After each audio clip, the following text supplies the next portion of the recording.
지난 시간에 이어서 철근의 가공에서 샵 드로잉, 그 다음에 가공, 이음, 정착, 조립, 피복 두께를 확보하는 것 순으로 철근 작업을 하게 됩니다.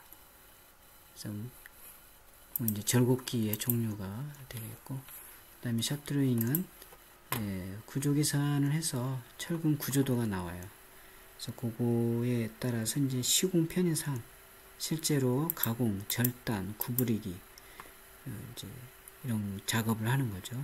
공작을 하기 위해서 철근의 그 모양이라든가 치수, 개수 이런 것들을 이제 상세하게 그 설계 도면에 따라서 이제 만드는 거죠.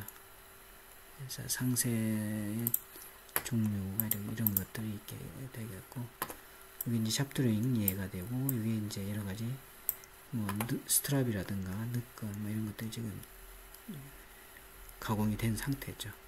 그다음에 철근 배근이 된 슬라브 모습이 되겠습니다.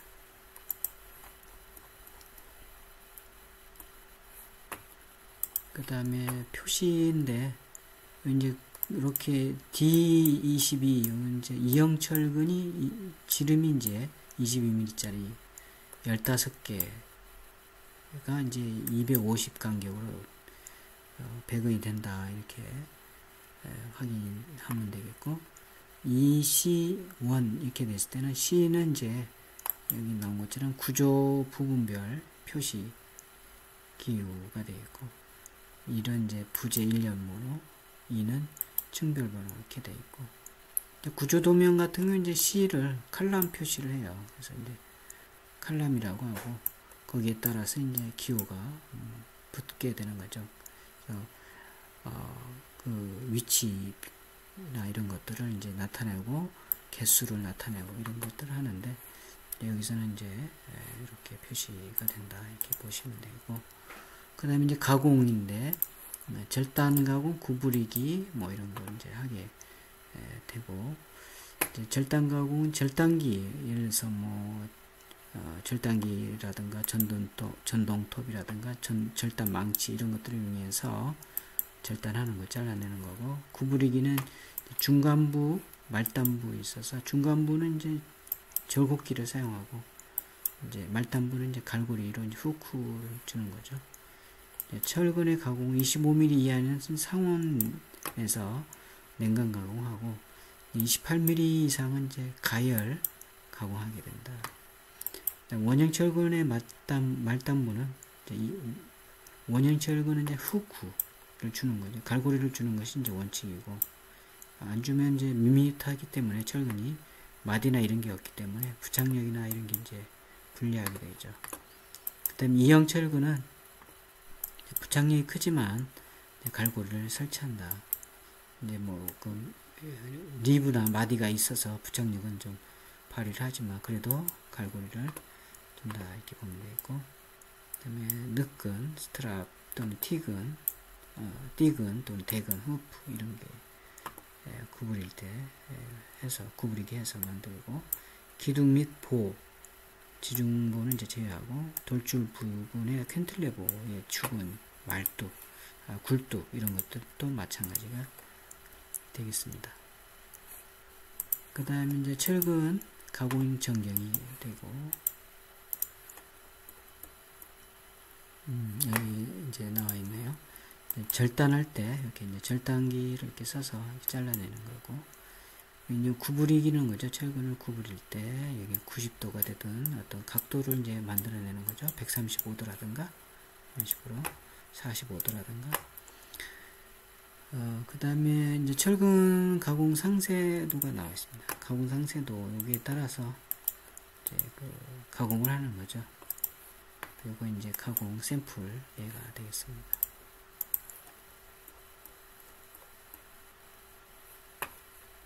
그 다음에 이제 철근의 이음과 정착인데, 보통 콘크리트인 경우에 압축력 또는 작은 인장력에서는 25D 이상, 그 다음에 D는 여기서 철근의 지름이 돼요. 그 다음에 큰 인장력일 때는 40D 이상, 그 다음에 경량 콘크리트일 때는 30D, 50D 이상 이렇게 해서 철근의 지름의 25D에서 50D까지 이렇게 이음 또는 정착기를 둔다 이렇게 보면 되겠고, 그 다음에 이제 철근의 이음 보면 압축력 또는 인장력이 적은 곳에 이어야 되고, 같은 장소에서 철근의 수 반 이상은 있지 않는다. 그렇죠? 너무 같은 장소에 이어 놓으면 나중에 힘을 못 받을 수도 있는 거죠. 그 다음에 이음의 겹침 길이는 갈고리 중심간 거리를 한다. 갈고리 여기 중심간 거리, 여기 갈고리인데 후죠. 중심간 거리를 한다 이거죠. 그 다음에 지름이 서로 다른 주구는 지름이 적은 걸로 기준을 한다. 그 다음에 D29 또는 파이 28 이상 철근은 겹침 이음 하지 않는다. 그 다음에 보이음은 상부구는 중앙, 하부구는 단부에 한다. 그래서 보에 있어서의 위치가 이렇게 되어 있고, 그 다음에 기초 철근의 겹침 이음, 이제 철근이 이렇게 겹쳐 있는 걸 이렇게 볼 수 있죠. 두 개가 이런 식으로. 그 다음에 기둥 철근의 기초 정착, 기둥이 이렇게 있고 쭉 내려와서 이렇게 정착을 하는 거죠. 여기 이제 밑에가 여기가 이제 기초가 되고 여기 기둥이 되니까 이렇게 기둥의 주근이 내려와서 이렇게 정착이 되는 거죠. 기초에. 그래서 정착 위치는 이렇게 정리가 되어 있어요. 주근인 경우 기둥의 주근, 보의 주근 이런 얘기죠. 이때 그 정착 부위 위치가 이렇게 된다. 기둥인 경우는 기초, 보는 기둥, 작은 보는 큰 보, 지중부는 기초 또는 기둥에, 벽은 기둥 또는 보, 바닥판, 그다음 바닥은 보, 벽체, 그다음에 기타가 이렇게 되어 있습니다. 그래서 여기 나온 것처럼 그 정착 위치가 이렇게 된다. 지금 여기 정리되어 있는 표를 참고하면 되겠어요. 그림하고. 그 다음에 정착 기준인데, 상층부인 경우는 인장철근은 보상부 철근으로 보철근 단부에서부터 40D 이상 기둥에 정착하고, 압축철근은 보하부 철근으로 기둥 안쪽에서부터 25D 이상 기둥에 정착한다. 그 다음에 기둥 중심선 바깥쪽에 정착한다. 이렇게 보면 되겠어요. 원만에 기둥이 이렇게 있으면 기둥 중심선이 이렇게 있으니까 보라든가 이렇게 보가 이렇게 또 있겠죠. 기둥이 이렇게 이 보의 이 철근을 이런 식으로 바깥쪽에 중심선 바깥쪽에 후크를 또 두고 정착한다 이런 얘기고, 중간층인 경우는 이제 인장철근은 보상부 철근으로 기둥 안쪽에서 40D 이상, 그 다음에 보하부 철근은 기둥 안쪽에서 25D. 이것도 이제 조금 이 그림이 잘 나와 있으니까 이 그림을 보고 숙지하면 되겠어요. 여기 이제 여기 상층부고 중간층이고 그렇죠. 여기 하부, 여기 지중부고, 기둥이죠. 보호가 되겠고, 지중부, 요거 이제 예를 들어 썬큰이다 그러면 썬큰의 벽체가 되겠어요. 기초가 되겠습니다. 그럴 때 여기 이제 보호가 있는데, 보호는 이제 종류가 당근보가 있고 복근보가 있죠. 그 다음에 T형보가 있고, 이 같은 경우는 T형보인데, 이 T형보에 지금 복근보로 되어 있는, 복근보라는 것은 이 보의 상층부하고 하층부에 각각 철근이, 주근이 있는 거죠. 당근보는 보가 이렇게 있으면 이 하부에만 이렇게 철근이 있는 경우, 이제 당근보가 되는 거죠. T형보는 요 슬라브가 있고 보가 이렇게 있는데, 요 슬라브의 일부 여기까지를 우리가 보로 보로 이렇게 해석을 한다는 얘기죠. 이런 경우 이제 T형보가 되겠습니다. 어쨌든 요런 이제 복근보 형태가 돼 있고 일대에 지금 상층부 일대는 지금 밴드근이 없죠. 그래서 상층부의 요 윗부분에 상부근이 이렇게 돼 있고 후크가 이렇게 돼 있고 그 다음에 이 기둥의 주근이 이렇게 쭉 내려가고 하부에 요 철근이 이렇게 배근이 되고 하부의 철근에 여기에 기둥에 이렇게 정착이 되는 거죠. 기둥의 정착은 중심선 바깥쪽에 이제 돈다.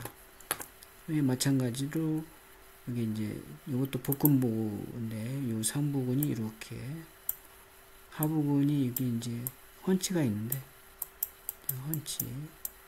헌치를 이렇게 둬서 이렇게 철근에 정착을 시킨다. 기둥에 정착하는 거죠. 마찬가지 이 기둥은 쭉 와서 기초에 이렇게 정착을 이쪽도 기둥의 주근이 내려와서 기초에 정착을 하게 됩니다. 물론 여기 이제 피복 두께를 이렇게 확보해 줘야 돼요. 피복 두께. 여기도 피복 두께를 확보해 줘야 됩니다. 나머지 기타 철근, T근이라든가 늑근들이 이렇게 배근이 되어 있고, 여기 벽체, 기초 이렇게 되어 있습니다. 좀 천천히 보고 숙지를 하면 되겠어요. 그래서 기둥 중심선 바깥쪽에 정착, 기둥의 중심선이 이렇게 있으면 여기에 바깥쪽에 정착을 하고 그때에 40D, 25D 중간층일 때, 상부층일 때 마찬가지 이렇게 여기 이제 밴드근이 있으면 이렇게 해서 중심선 바깥쪽에 하부의 근도 마찬가지가 되겠습니다. 그 다음에 정착 및 이음시 주의사항인데 먼저 정착인 경우 세틀멘트는 부재 중심선을 넘겨 정착을 하고 후크는 정착 길이에 포함이 안 되고 중심선 간격을 하라고 그랬죠. 그래서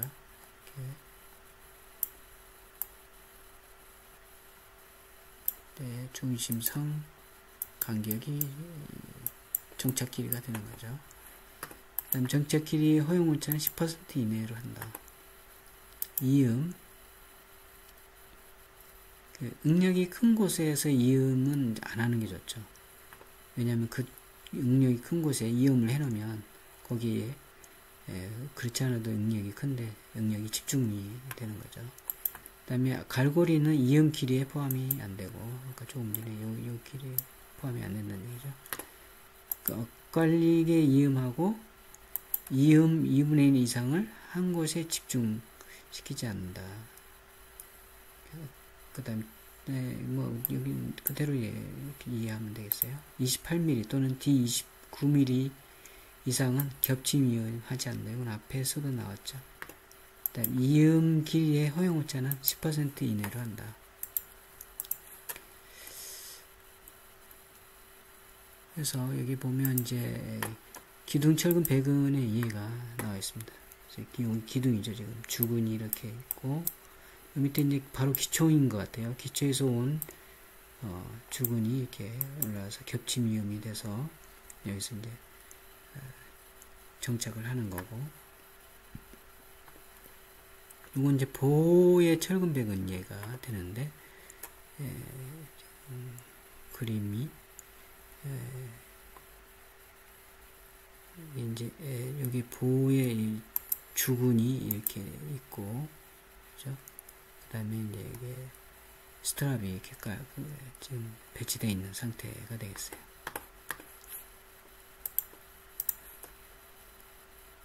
그 다음에 이음공법의 종류에는 겹침 이음이 먼저요. 보면 결속선을 이제 철근 이음 이교소에 대해서 두 군데 이상 두 겹으로 이제 감싸서 결속시킨다. 이어놨으니까 철근을 이어놨으니까 결속을 한다는 얘기죠. 반세로. 그 다음에 수작업으로 이음한다. 그렇죠. 겹침이음, 시공사례 이렇게 나와있습니다. 그 다음에 측정 모습이 이제 정확하게 여기 이제 겹침 이음 돼 있는 겹침 이음 돼 있는 거죠. 이렇게 정확하게 이제 그 간격이라든가 철근의 간격이라든가 이렇게 확인하는 거죠. 그 다음에 벽체 이음, 또 마찬가지 벽체에 이렇게 겹쳐서 이어놨죠. 그 다음에 슬라브가 되겠습니다.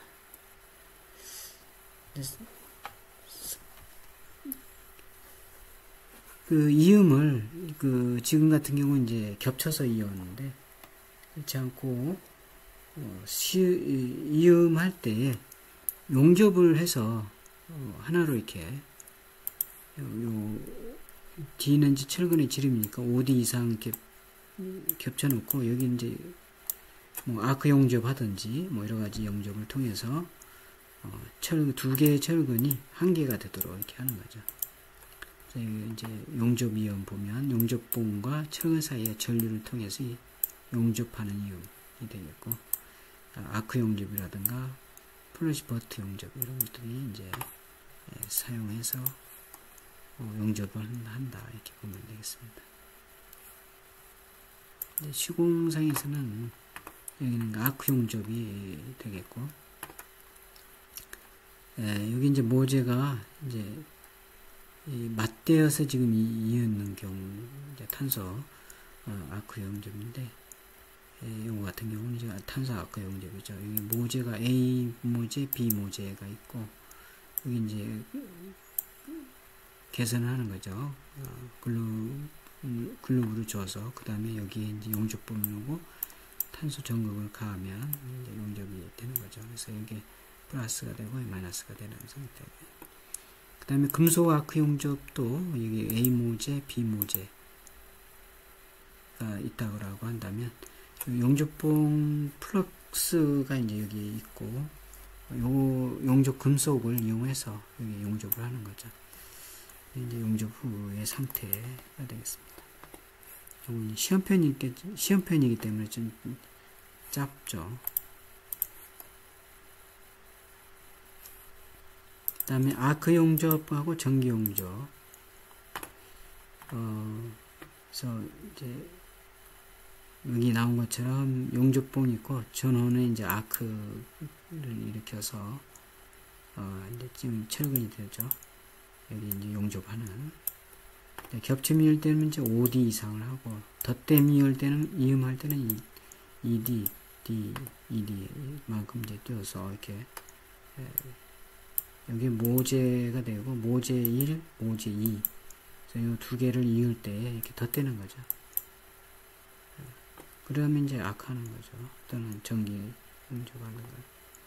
그 다음에 맞대는 거. 모재 1, 모재 2를 맞대어 놓고, 뭐, 글러브하고 하는 거죠.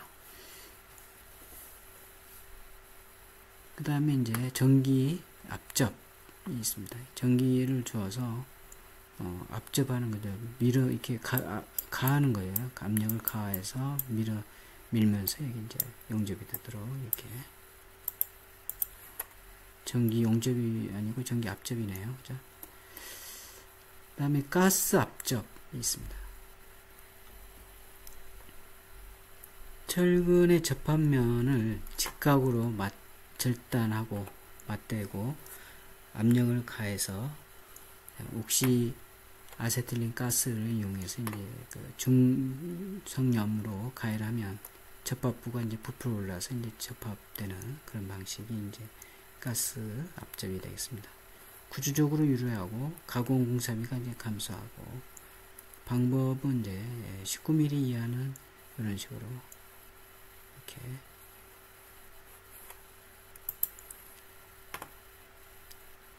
그 다음에 22mm 이상 되겠습니다.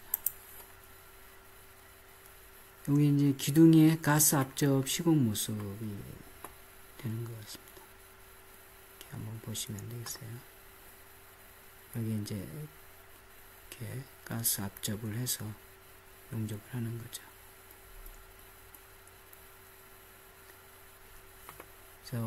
가스 압접 시공 및 이제 검사인데, 이제 가스 압접 시공을 하고 검사를, 이게 압접해서 이 A 모재와 B 모재가 잘 달라붙었는지 확인하는 거죠. 그 다음에 이제 나사 이음이 있는데,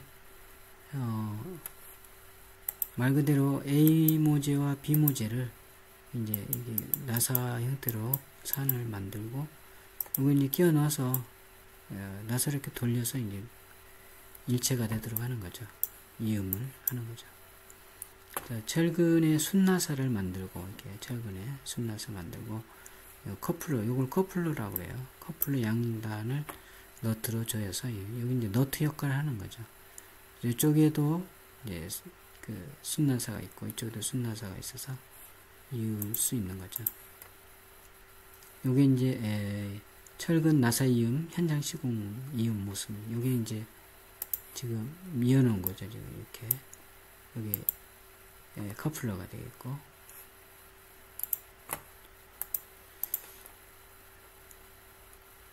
그 다음에 캐드 웨딩이 되겠습니다.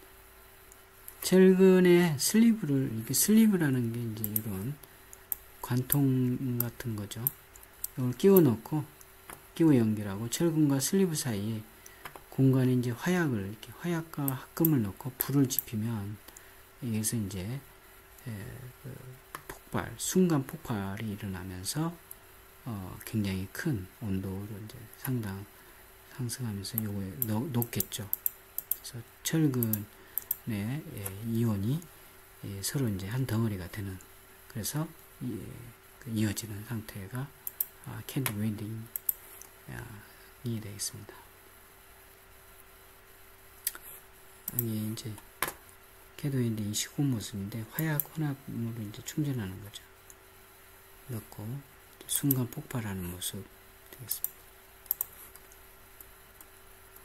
그 다음에 슬리브 조인트 이음이 있습니다. 슬리브 조인트 이음은 말 그대로 이제 강제 슬리브를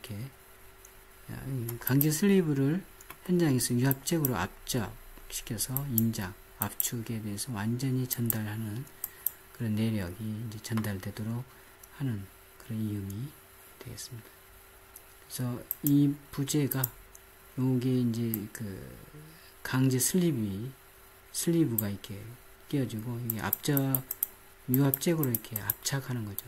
압착하면 요 모재와 요 모재가 완전히 이어지는, 내력을 전달시킬 수 있는 그런 게 되겠습니다. 슬리브 조인트가 되겠고, 그 다음에 슬리브 충전 공법인데, 요 슬리브에 여기 충전하는 거죠. 그라우트 구멍을 통해서 여기 이제 에폭시 수지를 충전하는 상태가 되겠습니다.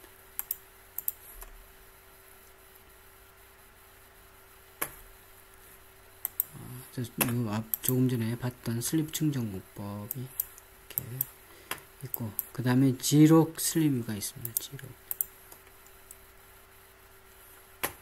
지록 슬리브는 깔때기 모양의 지록 슬리브, 이제 여기 지록 슬리브가 요 깔때기 모양 요게 되겠죠. 이렇게 세트로 하단에 철근을 끼우고, 여기도 철근을 끼우고, 이음 철근을 위에서 끼워서 지록 외지를 이제 망치로 쳐가지고 조이면 수직 철근 전용 이음 방식으로 쓸 수가 있고, 철근 규격이 다를 때 요 리듀서 인서트를 이제 사용해서 철근 규격이 다르니까 두께가 다를 때 사용을 해서 철근 이을 때 요 슬리브하고, 여기 이제 슬리브에 모재가 이렇게 들어가는 거죠. 웨지를 가지고 잇는다, 이렇게 보면 되겠습니다.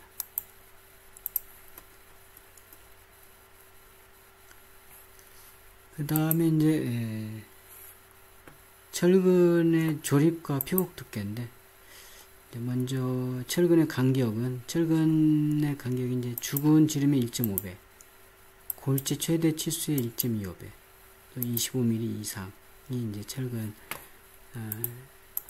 의 간격이 되겠습니다. 그래서 여기 이제 철근의 간격은 여기 이렇게 되겠죠. 여기 중심선이 아니고 이 부분이 철근의 간격이 되겠습니다. 피복 두께도 요 철근의 요 겉면에서 여기까지를 이제 피복 두께다, 이렇게 보면 되겠습니다. 철근의 지름은 당연히 여기서부터 이렇게 되겠죠.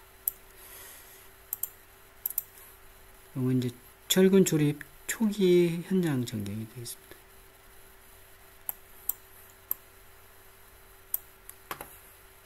그래서 조립 순서는 철근 콘크리트 조일 때는 거푸집 조립 순서에 맞춰서 하부에서 상부를 당연히 이제 하겠죠. 기초, 기둥 이런 식으로 하면 되겠습니다. 그 다음에 이제 철골 철근 콘크리트 조일 때는 철골 세우기 하고 리벳 조임이 완료된 부분부터 이제 조립을 합니다. 기초, 기둥, 보호, 벽, 슬래브, 계단. 요것만 이제 다르죠, 지금. 철근 콘크리트 때는 벽, 보호, 슬래브를 이렇게 했는데, 철골 철근 콘크리트 때는 벽, 보호가 아니고 보호, 벽, 슬래브 이런 식으로 순서를 하고 있습니다. 그 다음에 철근 피복 두께인데, 아까 뭐 여기 있는 것처럼 여기서부터 여기 피복 두께, 이것도 마찬가지 피복 두께, 이것도 마찬가지. 이런 식으로 이제 피복 두께를 우리가 이제 확인을 하면 되겠다.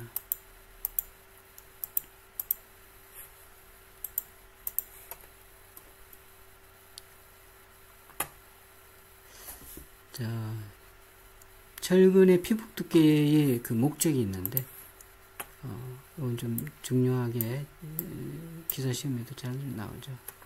내화성 유지. 피복 두께, 이제 철근 콘크리트일 때 화재가 나면, 그 철근이 바로 이렇게 노출이 되면, 철근은 그 여기 있는 것처럼 600도씨 이상 노출이 되면 항목점이 이제 반 이상 손실이 되기 때문에, 이제 콘크리트로 이렇게 피복 두께로 이제 감싸는 거죠. 그 다음에 내구성 유지. 그 다음에 구조 내력상 부착으로 부착력을 증대시키고, 그 다음에 콘크리트 타듯이 골재 유동성을 유지시켜주는, 이게 이제 철근 피복이 갖는 목적이 되겠습니다. 그 다음에 이제 철근의 피복 두께는 그럼 얼마나 주느냐? 기준에 이렇게 정해져 있어요. 흙에 접하지 않는 부위, 접한 부위 가지고, 접하지 않는 슬라브, 바닥, 뭐 이런 것, 보, 이런 데는 이제 그 옥내 이런 경우를 기준으로 이렇게 그 피복 두께를 두고, 흙에 접한 부위인 경우는 이제 조금 많이 두는 거죠. 흙에 접해서 쉽게 더 습기가 이런 게 전달되기 때문에. 그 다음에 벽체 철근 수직근, 그 다음에 기둥 철근 수직근, 늦근, 그 다음에 슬라브 상부, 하부 일 때, 여기 이제 이렇게 지금 톱니바퀴처럼 이렇게 들어가 있는 것들이 저 스페이서가 되겠죠. 철근에, 나중에 이제 여기 거푸집이 이렇게 되고, 여기 철근에 피복 두께가 되는 거죠. 그만큼 피복 두께가 만들어지는 거죠. 여기만큼. 여기도 마찬가지. 스페이서를 이렇게, 여기 있네요. 철근 피복을 위한 스페이서 종류.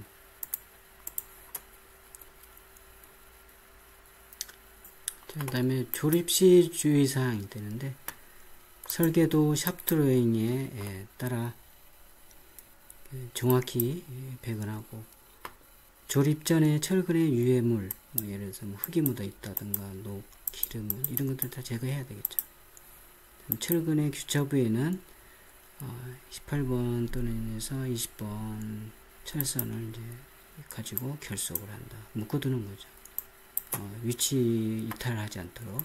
철근 간격을 유지하기 위해서 스페이서를 사용한다. 아까 그 스페이서 봤죠. 이런 게 이제 스페이서죠. 이런 게. 이것도 스페이서. 이것도 스페이서예요.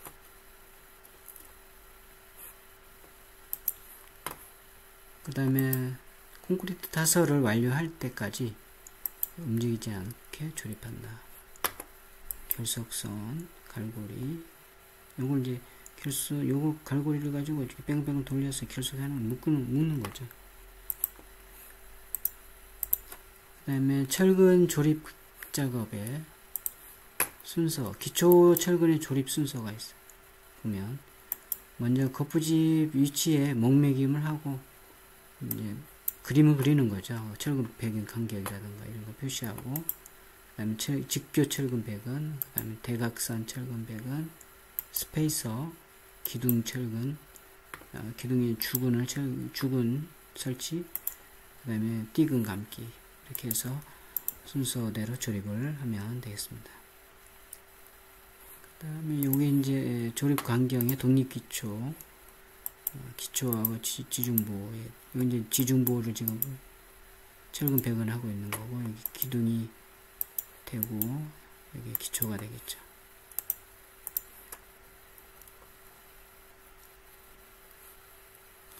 그 다음에 주근 배치도, 배근도가 나오는데, 예를 들어서, 여기 나온 것처럼 이제 그 기초 단면이고, 그 다음에 평면이 되겠습니다. 투시도가 되고, 상세도가 되는데, 투시도 보면 깐작슬이 있고, 잡석을 깔고 밑창 콘크리트 하고 이제 배근이 되고, 그 다음에 이렇게 해서 기둥이 올라가고 지중보가 이렇게 가는 거죠. 단면 상세 보면 이렇게 되어 있어요.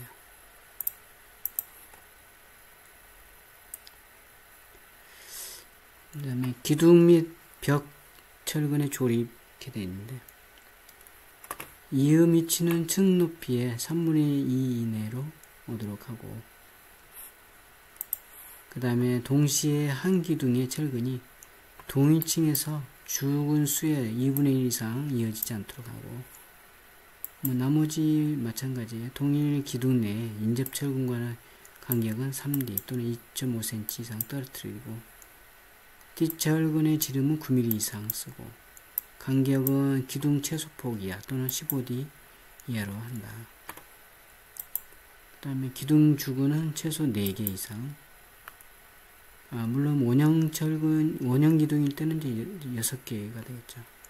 철근의 단면적은 요건 이제 장방형 기둥일 때 얘기고, 철근의 단면적은 기둥 콘크리트 단면적의 0.8% 이상이 되도록 한다. 기둥의 최소 나비는 층고의 15분의 1 이상 한다. 기둥 철근하고 거푸집 조립 모습이 되겠습니다. 기둥 철근이 지금 주근이 세워지고 있는 거죠. 거푸집 상태가 되었고,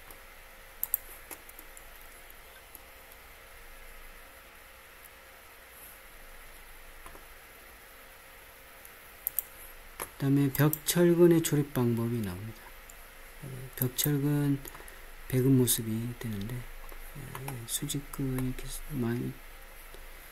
수직근과 수평근이 이렇게 두 겹으로 배근이 되는 거죠. 지금 조립이 된 상태고, 여기에 이제 보강근으로 이렇게 세로근, 대각선근이 가는 거죠.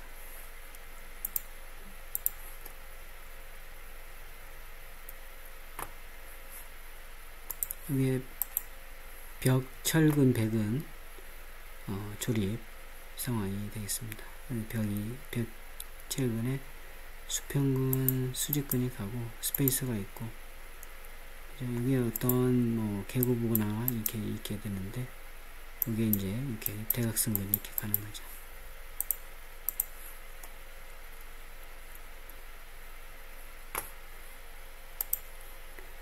그 다음에 보철근의 조립. 자, 이어서 사용하지 않을 것을 원칙으로 한다. 잊지 않는다는 얘기죠. 부득이 한 경우는 앞쪽 부에서 입는다. 앞쪽 부분은 어떻게 돼요? 이게 보가 요 보인데, 보가 이렇게 있으면 하중이 가야지만 이렇게 쳐지겠죠. 이렇게. 그래서 요 부분이 압축 부분이 되는 거죠. 요 부분은 인장부가 되는 거죠.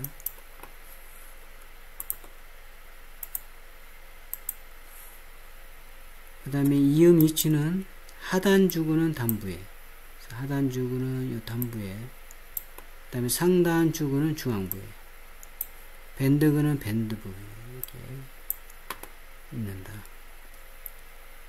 그래서 여기 이제 그 정착이 이렇게 돼 있죠. 지금 정착 길이가 여기 정착이 쭉 이렇게 오는 거죠. 이렇게. 아까 얘기했던 중앙 기둥의 중앙 중심선 바깥쪽 여기도 마찬가지.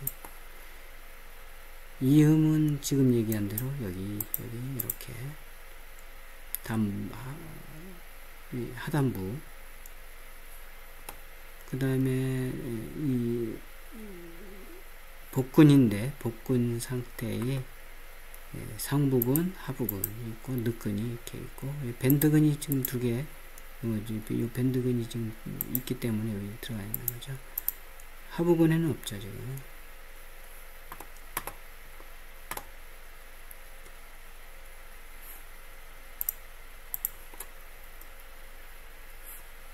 그 다음에 상층부 이렇게 보면 지금 밴드근이 이렇게 돼서 있고 마찬가지 정착 길이가 주어지고, 그 다음에 여기에 요것은 지금 이렇게 보의 춤이 이렇게 있으면 요 x라고 하면 요 길이가 x라고 하면 45도니까 2x가 되고 여기는 x가 되겠다. 그래서 x는 보의 춤 빼기 1. 이제 1은 피복 두께 빼는 거죠. 그래서 이렇게 되고 이런 방정식을 이제 얻어낼 수가 있고, 따라서 이제 여기에 x를 우리가 구할 수가 있는 거죠. 그 다음 상부 주구는 이런 식으로 해서 개수 마찬가지 밴드근, 늑근 이렇게 되겠습니다.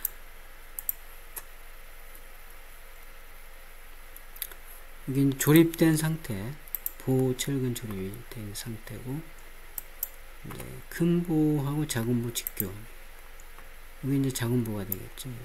큰 보가 되고,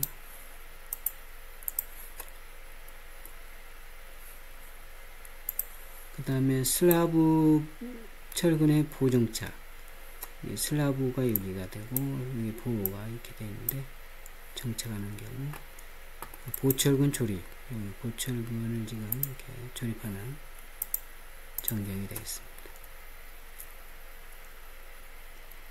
그 다음에 바닥판 슬라브 철근 조립이 되는데,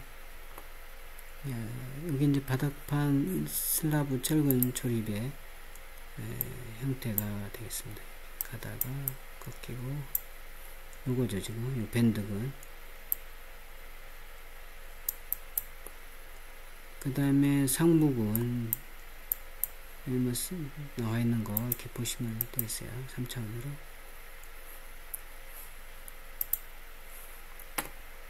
그래서 중앙부 하부근은 스트레이트근과 밴드근이 교대로 배근되고, 단부 상부근은 밴드근과 톱바 교대로 조립된다.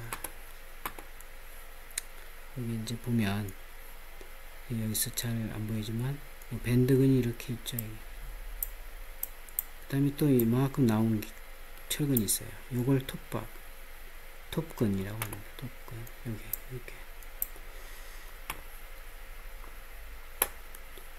한 곳에서 이음이 집중되지 않도록 하고 슬라브 단부 철근의 보와 벽체 정착에 확인해 줘야 된다. 그 다음에 계단 철근의 조립이 나옵니다. 계단 철근은 보통 슬라브식이 많고, 계단 보식은 이제 계단 형태대로 철근을 조립하면 되겠고, 그 다음에 캔틸레버식은 캔틸레버식이라는 게 뭐예요? 외팔보, 우리가 이제 기둥이, 그렇죠. 기둥이 이렇게 그 보가 이렇게 있을 때 이런 형태, 이런 형태를 지금 외팔보 또는 캔틸레버식이라는 얘기죠. 그다음 벽체에 고정되어 조립된 주근 위에 계단이 설치되는 형태를 취하는 방식이다. 철근이 계단 슬라브에 내려앉지 않도록 피복 두께의 확보가 중요하다. 이건 이제 슬라브인 것 같아요. 슬라브의 배건예가 되겠습니다. 이렇게 표시 이게 뭐 10mm가 3개 400 간격으로 간다, 이렇게 앞에서 우리가 표시하는 거 배웠죠.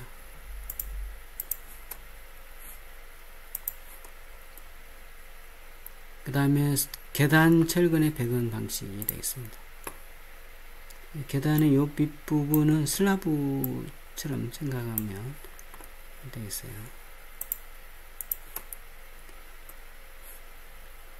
그 다음에 계단 철근 배건 중 모습, 슬라브 판처럼 이렇게 있고, 그 위에 이제 계단이 이렇게 쌓이는 거겠죠. 이런 식으로. 여기는 지금 계단이 올라와서 참이 되고 다시 계단이 올라가는 형태가 되어 있습니다. 자, 여기까지 이제 하기로 하고 오늘은 마치도록 하겠습니다.